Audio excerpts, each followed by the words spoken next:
सो अब next chapter है the human I and the colourful world. तो इसमें ये सब सारे टॉपिक्स आप लोग को यहाँ पे पढ़ने हैं। यहाँ से चलिए हम शुरू करते हैं। तो ह्यूमन आई क्या है? तो ये एक most valuable and sensitive organs होता है जो कि कैमरा की तरह एक्ट करता है और हम इस ब्यूटीफुल वर्ल्ड को देख पाते हैं। और याद रखना कि ये रियल और इन्वर्टेड इमेज जो होता है वो फॉर्म करता है। अब ह्यूमन के आई में क्या क्या होता है? तो पहले तो आई में रेटिना होता है जिस पर जो इमेज होती है वो बनती है। ये है रेटिना, यहाँ पे इमेज बनती है। दूसरा है सिलियरी मसल्स। तो ये क्या होता है? तो ये हेल्प करता है आई लेंस के थिकनेस को बड़ा या छोटा होने में। फोकल लेंथ जो होता है ना, वो अपने साइज को छोटा बड़ा करते रहता है ऑब्जेक्ट के डिस्टेंस के अनुसार। जैसा डिस्टेंस होगा उसके अनुसार जो सिलियरी मसल्स होता है वो फोकल लेंथ के साइज को चेंज करते रहता है। नेक्स्ट है कॉर्निया। तो ये भाग है आपका कॉर्निया। ये एक ट्रांसपेरेंट मेम्ब्रेन होता है जो कि आपके आँख के ऊपर में लगा होता है, जहाँ से जो लाइट होती है वो इंटर करती है। इरिस क्या होता है? तो बिहाइंड द कॉर्निया, ठीक, कॉर्निया के बिहाइंड में एक डार्क फ्लैशी स्क्रीन होती है, इसी को हम इरिस कहते हैं। ठीक है, जो कि आप यहाँ पे ब्लू कलर वाला जो देख रहे हो ना, वही है। वो प्यूपिल के साइज को कंट्रोल करता है। अब प्यूपिल क्या है? तो ये रेगुलेट और कंट्रोल करता है कि जो आपकी लाइट आपके आँख में आती है तो कितना आ रहा है, कम ज़्यादा, तो उसके अनुसार जो प्यूपिल है वो एडजस्ट करता है। उसको रेगुलेशन जो होती है उसकी वो बनाए रखती है, उसको कंट्रोल करने का काम करता है। ये प्यूपिल जो होता है किस प्रकार से वर्क करता है? तो अगर लाइट ज़्यादा होता है तो जो प्यूपिल होती है वो कॉन्ट्रैक्ट होती है, जिसकी वजह से लेस लाइट जो होता है हमारे आँखों में आ पाता है। वहीं अगर लाइट बहुत कम हो तो जो इरिस होता है ना वो एक्सपेंड हो जाता है, जिससे जो ज़्यादा लाइट होती है वो हमारे आँखों तक पहुँच पाती है। नेक्स्ट है क्रिस्टलाइन आई लेंस। तो ये एक ट्रांसपेरेंट डबल कॉन्वेक्स लेंस होता है, इसको याद रखना, जो कि प्रोवाइड करता है रियल और इन्वर्टेड इमेज को रेटिना पर। Okay.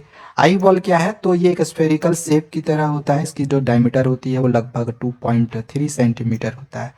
Power of accommodation. Accommodation मतलब क्या? एडजस्टमेंट करना।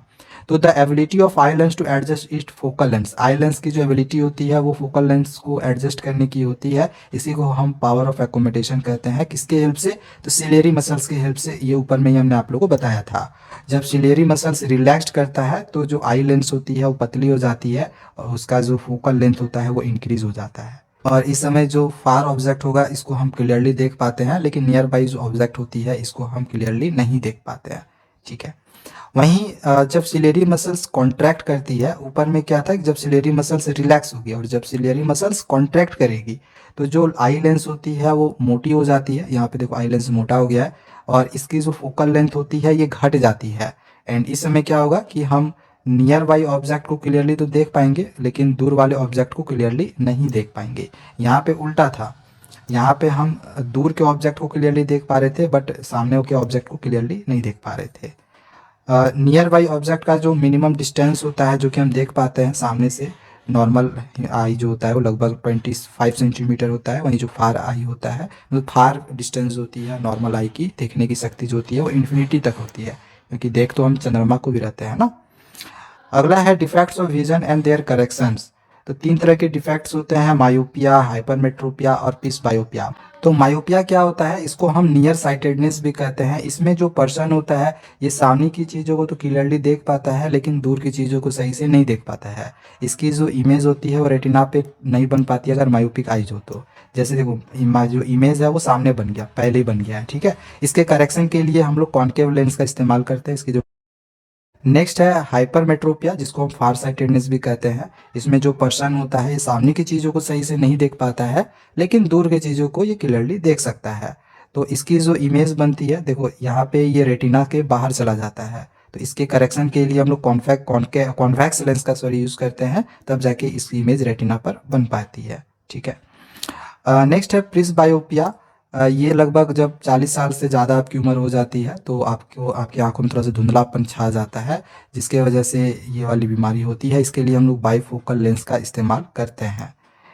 नेक्स्ट है कैटरैक्ट, जिसको हम मोतियाबिंद भी कहते हैं। तो जो इमेज होता है वो क्लियरली इसमें आपका दिखाई नहीं देगा, मिल्की और क्लाउडी टाइप का दिखाई देता है। एंड इस कंडीशन पे जो आपकी देखने की शक्ति होती है वो आप खो देते हो और इनको इसकी सर्जरी के द्वारा ही जो है इसको करेक्शन किया जाता है।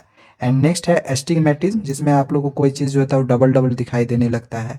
ठीक है। एंड इसकी करेक्शन के लिए हम लोग कॉन्टैक्ट लेंस का इस्तेमाल करते हैं। ठीक है। अगला है प्रिज्म, जो कि इसके पहले वाले चैप्टर में भी हमने आप लोगों को बता दिया था। प्रिज्म में क्या होता है कि दो ट्रायंगुलर बेस होता है और 3 रेक्टेंगुलर लेटरल सरफेसेस होते हैं। तो इसको भी हटाते हैं। डिस्पर्शन ऑफ लाइट क्या होता है, तो व्हाइट लाइट स्प्लिट होके वो 7 कलर्स में इस तरह से बेंड होता है, उसी को हम डिस्पर्शन ऑफ लाइट कहते हैं। And the band of the coloured components of light beam is called spectrum. ये जो सातों कलर होते हैं, violet, indigo, blue, green, yellow, orange और रेड, इसको हम स्पेक्ट्रम कहते हैं। The different component colour of light bends at different angles, अलग अलग एंगल्स पे ये बेंड होता है, ठीक है। जो रेड लाइट होता है वो सबसे कम बेंड होता है, जबकि जो वायलेट लाइट होता है वो सबसे ज़्यादा बेंड होता है। क्यों? क्योंकि देखो रेड सबसे ऊपर में है, तो सबसे ऊपर वाला सबसे कम बेंड हुआ है, एंड सबसे नीचे वाला सबसे ज़्यादा आपका जो होता है वो बेंड होता है, ठीक है ना। नेक्स्ट है न्यूटन डबल प्रिज्म इफेक्ट। तो ये क्या होता है, तो हम एक प्रिज्म के ऊपर में अगर हम एक दूसरा प्रिज्म इसका उल्टा करके रख दे और व्हाइट लाइट को इस तरह से हम पास करें, तो ये रिफ्रैक्ट होकर तो 7 कलर में डिवाइड हो गया था। अब यही जो 7 कलर है फिर यहाँ से इस तरह से जब ये पास होगा तो ये एक फिर व्हाइट लाइट रिफ्रैक्ट होकर देगा। तो यही है न्यूटन का डबल प्रिज्म इफेक्ट, पता ही होगा, यहाँ पे आप फिगर में भी देख रहे होंगे। अब टोटल इंटरनल रिफ्लेक्शन क्या होता है, तो जब लाइट डेंसर मीडियम से रेयर मीडियम में ट्रेवल करती है तो जो एंगल ऑफ इंसिडेंस है अगर वो क्रिटिकल एंगल से बड़ा हो जाए, एंगल ऑफ इंसिडेंस अगर क्रिटिकल एंगल से बड़ा हो जाए तो हम कहेंगे कि टोटल इंटरनल रिफ्लेक्शन हुआ है। तो क्रिटिकल एंगल सर क्या होता है, देखो यहाँ पे आप लोगों को पता होगा, अभी हमने समझाया कि जो इंसिडेंट रे है अगर डेंसर से रेयर में जाता है तो वो नॉर्मल से दूर जाता है। तो ये नॉर्मल रहा, नॉर्मल से ये दूर आ गया, ऐसे जाना था बट ऐसे हो गया। तो यही जो ये जो रिफ्लेक्टेड रे होती है, रिफ्रैक्टेड रे ना बन के अगर ये रिफ्लेक्ट कर जाती है, मतलब कि यहाँ से अगर ये 90 डिग्री ना बनाकर 90 डिग्री से ज़्यादा हो जाती, तो ये जो लाइन होती है यहाँ पे जो एंगल बनता है तो इसी को बोलते हैं हम क्रिटिकल एंगल। ठीक है, समझ में आ गया होगा। तो अगर ये जो एंगल ऑफ इंसिडेंस अगर बड़ा हो क्रिटिकल एंगल से तो हम कहेंगे टोटल इंटरनल रिफ्लेक्शन हुआ है, जो कि आपको यहाँ पे इसमें देखने को मिल रहा होगा। और इसी फेनोमेना से जो है ना रेनबो का फॉर्मेशन होता है। रेनबो का जो फॉर्मेशन है आप यहाँ पे देख रहे हो किस प्रकार से ये हो रहा है। तो अगर आपसे क्वेश्चन पूछ दे कि रेनबो का फॉर्मेशन किस फेनोमेना से होता है, तो टोटल इंटरनल रिफ्लेक्शन से होता है। ठीक है। स्कैटरिंग ऑफ लाइट क्या होता है, तो सन का लाइट जो आता है वो इधर उधर पूरा फैल जाता है, भागने लगता है, that is called scattering of light. मतलब लाइट स्प्लिट्स होना सभी डायरेक्शंस में। अच्छा, जो ब्लू कलर का हमें स्काई दिखाई देता है ऐसा क्यों होता है, देखो हालांकि ये आपके एग्जामिनेशंस में नहीं है तो इसी वजह से मैं फिलहाल अभी इसको नहीं बता रहा हूँ। आपके एग्जामिनेशंस में ये नहीं आएगा, कलर वाला जो क्वेश्चन है ना ये नहीं आएगा। ये सीबीएसई के सिलेबस में तो है बट वहाँ पे साफ लिखा भी है कि कलर वाला जो क्वेश्चन है वो आपके एग्जामिनेशन पॉइंट ऑफ व्यू से नहीं है। तो ये दोनों आपका नहीं आने वाले, इस वजह से इसको हम स्किप करते हैं। ये कलर वाला जो क्वेश्चन है ना ये आएगा ही नहीं। आगे है एटमॉस्फेरिक रिफ्लेक्शन। तो इससे रिलेटेड क्वेश्चन आपके एग्जामिनेशन में आ सकता है क्योंकि आपके सिलेबस में भी है, एग्जामिनेशन में भी आएगा। अब क्वेश्चन है कि why does star appear higher than its actual position. Star अपने एक्चुअल पोजीशन से हमें ऊपर क्यों नजर आता है, क्योंकि जो स्टार की लाइट है हमारे जब एटमॉस्फेयर से होकर गुजरती है, अर्थ के एटमॉस्फेयर से गुजरती है तो ये एक रिफ्रैक्शन की तरह बिहेव करती है। तो ये क्या करती है, रेयर से डेंसर मीडियम में जा रही होती है।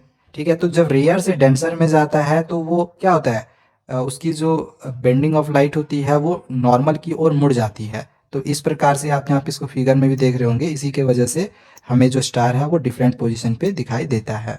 एक्चुअल में जिस जगह पे वो हमें दिखाई नहीं देता है। एंड अगला क्वेश्चन है कि स्टार ट्विंकल क्यों करते हैं, प्लैनेट नहीं करते, क्योंकि star emits their own light. Star के पास अपना लाइट होता है बट जो प्लैनेट होते हैं उनके पास तो अपना लाइट होता नहीं है। एक तो रीजन ये भी है, जो एटमॉस्फेयर होता है हमें पता है सेवरल लेयर्स होके बने होते हैं। जो रिफ्रैक्टिव इंडेक्स होती है वो कॉन्स्टेंटली जो होती है चेंज होती रहती है as a result of the star's light ray changing their path. तो वो अपने पाथ को वो जो होती है वो चेंज करते रहती है, इस वजह से हमें दिखाई देता है कि उसकी जो पाथ है वो चेंज हो रही है। एंड वही चेंज होने की वजह से जो होता है मल्टीपल रिफ्रैक्शन की वजह से हमें स्टार ट्विंकल टाइप में दिखाई देते हैं, जबकि प्लैनेट में ऐसा नहीं होता है क्योंकि उसकी अपनी लाइट ही नहीं होती है। अब एक क्वेश्चन यहाँ पे दिया गया है कि what is the reason behind early sunrise and delayed sunset. यानी कि सनराइज हमें अर्ली दिखाई देने लगता है और जो सनसेट है वो हमें 2 मिनट लेट दिखाई देता है, क्यों। तो ये आपको ये पता होना चाहिए कि जो सन है वो हमें 2 मिनट पहले ही दिखने लगता है अपने एक्चुअल सनराइज से। ठीक है, वहीं जो सनसेट है वो हमें 2 मिनट बाद दिखाई देता है अपने एक्चुअल सनसेट से। क्यों होता है, तो इसका भी रीजन जो होता है वो एटमॉस्फेरिक रिफ्रैक्शन ही होता है सन के लाइट का। ठीक है, तो बस ये सब चीज़ याद रख लेना एंड ये चैप्टर भी आपका यहाँ पे कंप्लीट हो गया है।